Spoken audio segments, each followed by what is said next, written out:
Alé Niang, libérer les otages politiques, libérer les limousines et les momos, libérer Amidia, libérer Ousmane Diagne, libérer Papito Kara ak ñoom seen mbokk yi maa ngi leen di nuyuwaat.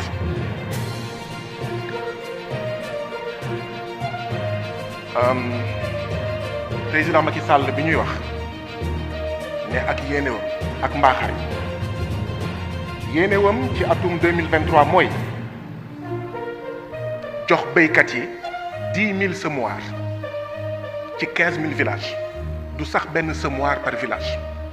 jox béykat yi 600 charrettu mbaam du sax benn charrettu mbaam ci benn village jox béykat yi 797 mais charrettu fas pour dëkk boo xam ne réew moo xam ne am na 15 000 villages xam ngeen lan moo ko waral parce que président Macky Sall dafay détourner xaalisu Sénégal mu détourner ko pour ñu muy jaamu muy tubaab yi di ko détourner pour moom ay xaritam ak mbokkam.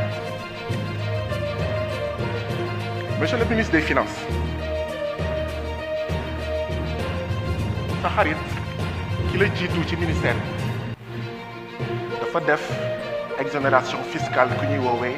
Idan Perez muy doomu Israël muy multimilliardaire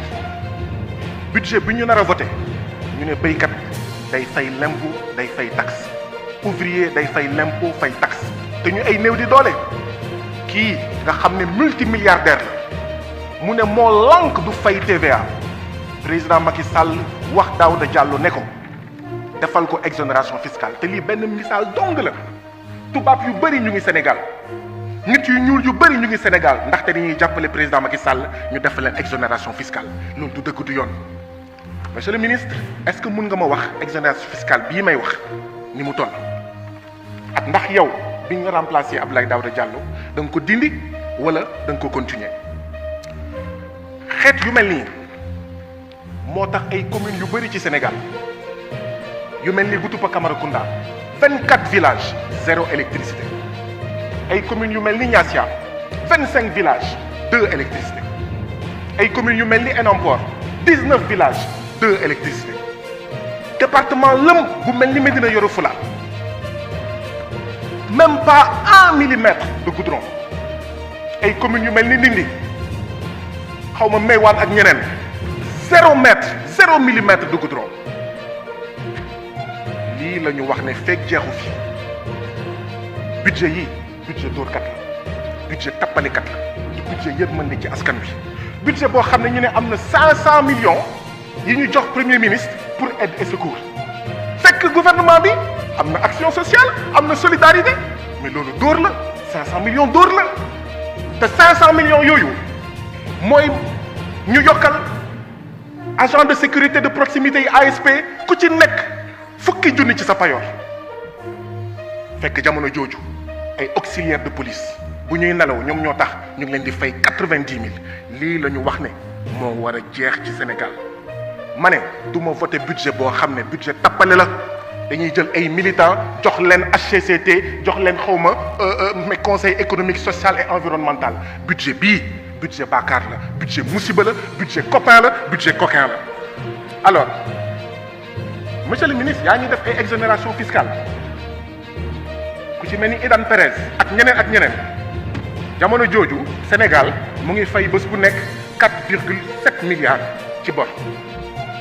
jamono jooju Sénégal mu ngi fay weer bu nekk 141 milliards de bor fekk mu ngi exonéré mu ngi may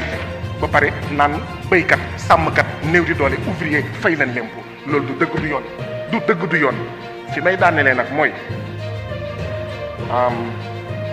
yaa ma ko gën a xam monsieur le ministre 2345 milliards 6400 milliards mooy bor bi waaw mooy bor bi dafa nekk gàcce waruñu mën a nangu